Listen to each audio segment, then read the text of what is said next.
Bien, continuando con el trabajo en los procesos termodinámicos, vamos a ver un apartado que será las leyes de los gases ideales. Le vamos a llamar teoría cinética de los gases. Esta es la presentación de la vez anterior, donde resumía al final las leyes de los gases ideales. Teníamos la ecuación de estado que me definía cuál era el estado exactamente de un gas en base a la presión, el volumen y la temperatura, considerando el número de moles y la constante universal de gases ideales, que era 8.314 Joule sobre mol Kelvin o 0.08214 atmósfera litro sobre mol Kelvin. La otra ecuación es la ecuación general de los gases ideales, que ahora me compara dos estados diferentes. Entonces veíamos los procesos isobáricos donde la presión era constante. En la ecuación desaparecía la presión. Los procesos isotérmicos donde la temperatura era constante y la temperatura desaparecía entonces de la ecuación general. Y los procesos isovolumétricos donde el que desapareciera el volumen. Vamos a trabajar algunos ejemplos con los gases ideales. Veamos un primer ejemplo. Vamos a suponer que hay un gas ideal que se encuentra a una presión de 2 atmósferas en un volumen de 0.2 metros cúbicos y a una temperatura de 30 grados Celsius. Queremos encontrar la nueva temperatura si hay un cambio en la presión desde 2 atmósferas hasta 3 atmósferas y el volumen también aumenta de 0.2 a 0.25 metros cúbicos. Veamos la información. Primero la presión inicial, presión 1, 2 atmósferas. La presión 2, 3 atmósferas. El volumen inicial o volumen 1, 0.2 metros cúbicos. El volumen final o volumen 2, 0.25 metros cúbicos. La temperatura inicial, 30 grados Celsius, pero los datos deben estar en escala absoluta, en escala Kelvin. Así que le sumamos el 273.15, obtenemos 303.15 Kelvin. Y entonces la temperatura 2 es la que no conocemos. Conocemos entonces presión 1, volumen 1 y temperatura 1.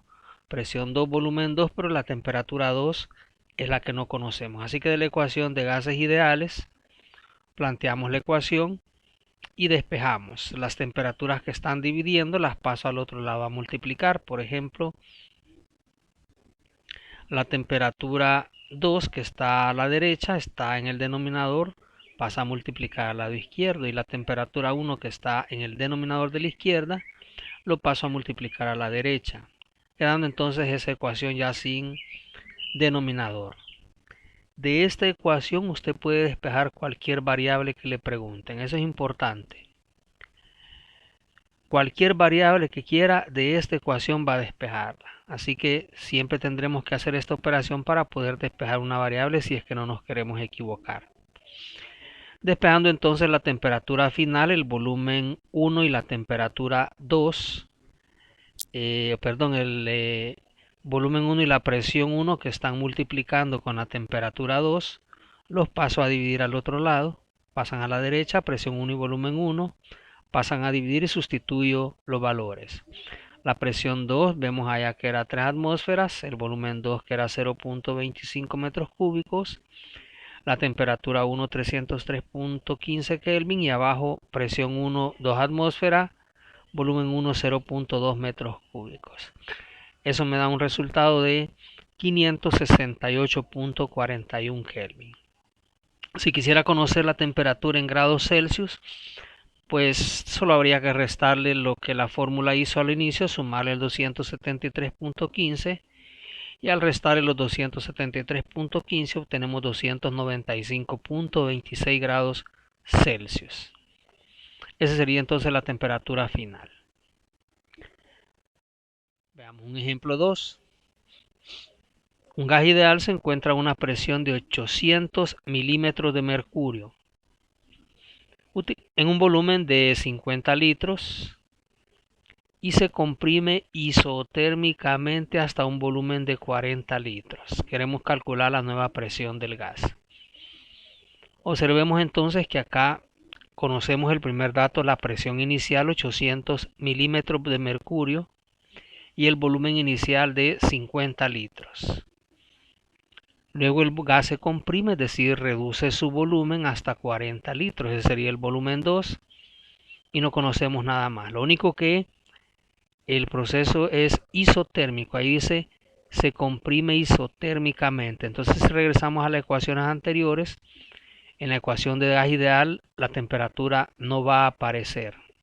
En los procesos isotérmicos desaparece el denominador de la temperatura entonces, y entonces aplicaríamos esa ecuación. Los datos están ahí. Presión 1, 800 milímetros de mercurio. Presión 2 no la conozco, es lo que me están preguntando. Volumen 1, 50 litros y volumen 2, 40 litros. Por eso decimos que se comprimió. Así que la ecuación de gases ideales, ya sin la temperatura, porque es un proceso isotérmico, sería, esa es la ecuación general. Pero sin la temperatura, como la temperatura es constante, va a desaparecer de la ecuación, quedaría solo eso. Presión 1 por volumen 1 igual a presión 2 por volumen 2. Y despejo lo que me piden. También ahí puedo despejar cualquier cosa. En este caso lo que me preguntan es la presión 2, está en el lado derecho. Así que el volumen 2 que está multiplicando lo paso a dividir. Presión 1 con volumen 1 dividido entre volumen 2. Sustituyendo la presión 1, 800 milímetros de mercurio, volumen 1, 50 litros y abajo 40 litros. Eso me daría una presión absoluta de 1000 milímetros de mercurio. Esa sería entonces la presión final de ese gas que se comprime a temperatura constante. Veamos un tercero. Dice que hay 6 moles de un gas ideal que están a una presión de 1.2 por 10 a la 5 pascales. O podría ser, por ejemplo, 120 kilopascales, sería lo mismo. Recordemos que kilopascales equivale a miles de pascales. Ocupan un volumen de 0.15 metros cúbicos y nos preguntan cuál es la temperatura de ese estado.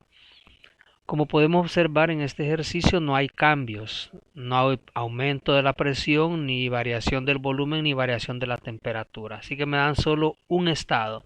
Por lo tanto aquí no funciona la ecuación general de gases ideales, que lo que hace es comparar dos momentos. Aquí no hay dos momentos, es uno solo. Así que nos vamos a la ecuación de estado. N sería 6 moles, la presión 1 por 10 a la quinta pascales, el volumen 0.15 metros cúbicos y lo que nos preguntan es la temperatura. Así que de la ecuación de estado, que es presión por volumen igual a nRT, despejamos la temperatura. Pasamos a dividir entonces N y R, que están a la derecha multiplicando con T, y sustituimos. Sería 1 por 10 a la quinta, o 1.2 por 10 a la quinta pascales, por 0.15 metros cúbicos, dividido entre 6 moles y 8.314 Joule sobre mol Kelvin, que es la constante en el caso de el sistema internacional. Analizando las unidades, arriba hay pascales. Los pascales eran newton sobre metros cuadrados, si ustedes recuerdan, por metros cúbicos arriba, abajo mol por joules, que son newton por metro, y abajo mol por Kelvin. Así que veamos qué es lo que se puede simplificar. Newton con newton se eliminan. Metro cúbico con metro cuadrado abajo va a quedar un metro arriba, que se va a eliminar con el metro de abajo. Se eliminan todos los metros. Y mol con mol, y finalmente solo queda la temperatura en Kelvin. Serían 360.84 Kelvin. Que al pasarlo o restándole el 273.15 sería 87.69.